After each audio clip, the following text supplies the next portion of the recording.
Now, an Indiana lawmaker wants to change the language in a law that was passed by state legislators last year. So that law bans doctors from prescribing hormones and puberty blockers to transgender youth in Indiana. 13 News State House reporter Emily Longnecker is here to explain what part of that bill one lawmaker wants to change. Yeah, ladies, as it stands now, the law prohibits doctors here in Indiana from recommending out-of-state doctors to families of transgender youth who can provide treatment these families are looking for.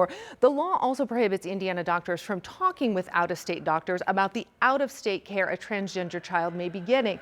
The law calls those communications between doctors, quote, aiding or abetting. Democratic Representative Chris Campbell says she will propose a bill to remove the, quote, aiding and abetting language of the current law.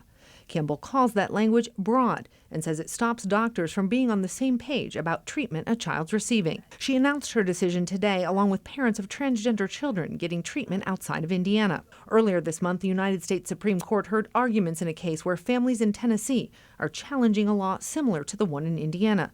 But the Tennessee law does not include the aiding and abetting language. I am terrified to tell the doctors that my daughter is on estrogen. Beth and Nathaniel Clausen's 12-year-old transgender daughter has type 1 diabetes. 13 News has spoken with the Clausens before.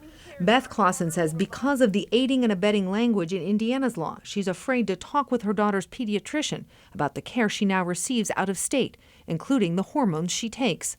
The Clausens say the estrogen their daughter takes is affecting how her body responds to insulin. I really need the doctor's help to help me figure out the best way to combat that resistance in her body. And it's impossible really for me to figure it out by myself, but I don't want to get my doctors in trouble. I don't know, is it gender affirming care knowing that she is just on the medicine? Is it gender affirming care?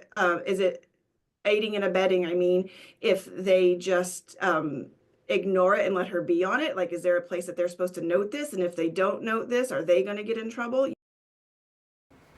Now, last session, this law had overwhelming support among the Republican supermajority. We reached out to one of the original bill's authors, State Senator Tyler Johnson, for comment. He just sent a statement that said in part, quote, "We have the utmost compassion for children suffering with gender dysphoria, and they deserve sensible, effective counseling." The Indiana legislature appropriately acted to limit these irreversible and life-altering procedures on children.